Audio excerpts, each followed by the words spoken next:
What's happening guys, it's Bharat Nagpal for iGyaan.in, and today we're looking at the new Gionee Elife S5.5. It has been given the moniker of the slimmest smartphone in the world as it measures only 5.5mm in thickness, or should I say in thinness. Let's go ahead and take a look at some of the specs on the device, and we're going to run quadrant benchmark, and we're going to open that up to show you what the system information is like. So if you open it up, you can see that it's the Gionee smartphone. It's running Android 4.2.2, and we have an ARM v7 processor, 1.664 MHz, which turns out to 1.7 GHz on 8 cores. It is the MT6592 or the MediaTek 6592 chipset. For RAM, you get a 2 GB of RAM, and out of which about 1.2 GB is available and is free. If you go onto the display, you can see it's a 1920 by 1080p display. So you have a 480 by 480 DPI, which is good, and you have the Mali 450MP GPU.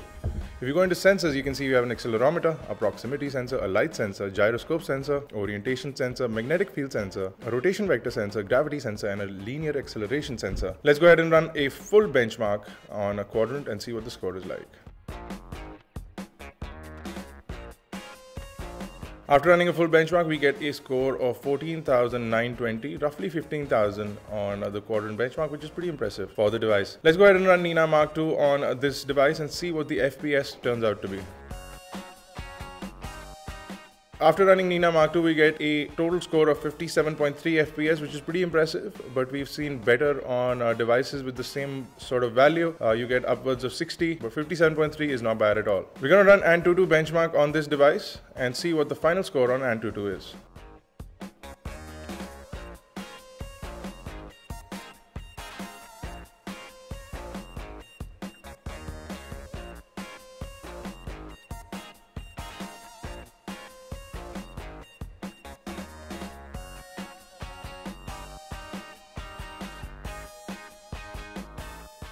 So after running Antutu, you can see we have a total score of 26,094, which is pretty impressive, and it gets the highest marks on CPU integer and multitasking. You also get great results on GPU for 2D and 3D graphics. So overall, pretty impressive score chart from the S5.5. So that's a quick look at benchmarks of the new Gionee S5.5. Stay tuned for more videos on the same device. This has been Bharat Nagpal. Thank you guys for watching.